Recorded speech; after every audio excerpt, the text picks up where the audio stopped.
ഉടമ്പടി എടുത്തോളാം, എൻ്റെയും കൂടി മകനല്ലേ, ഞാൻ ഉടമ്പടി എടുത്തോളാം കുഞ്ഞിന് വേണ്ടി, അവൻ എൻ്റെയും കൂടി കുഞ്ഞാണ്, ഞാൻ എടുത്തോളാം എന്ന് പറഞ്ഞു. നീ വിഷമിക്കണ്ട എന്ന് പറഞ്ഞു. അപ്പച്ചൻ വന്ന് ഉടമ്പടി എടുത്തു. എല്ലാ ദിവസവും അപ്പച്ചൻ ഉടമ്പടിയുടെ പ്രാർത്ഥന കഴിഞ്ഞ് ചെല്ലുമ്പോൾ കുഞ്ഞിനെ ഞങ്ങൾ പ്രാർത്ഥനയ്ക്ക് ഞങ്ങളുടെ പായയിൽ കിടത്തും.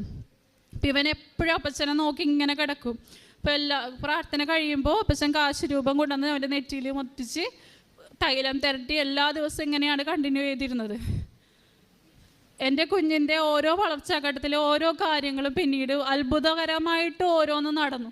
അതായത് പെട്ടെന്ന് അവൻ കമന്ന് വീണു, പെട്ടെന്ന് പിന്നെ അവൻ എണീറ്റ് ഇരിക്കാൻ തുടങ്ങി. ചെറുതായിട്ട് ആദ്യം നീന്തൂലായിരുന്നു. അപ്പോൾ ഞങ്ങൾ ഡോക്ടർ മോട്ടോർ സ്കിൽസ് അങ്ങനെ അതിൽ ചില കുട്ടികൾ നീന്തില്ല, കുഴപ്പമില്ല, എന്നാലും ഇവനെ ഒന്ന് ട്രൈ ചെയ്യിപ്പിക്കാൻ പറഞ്ഞു.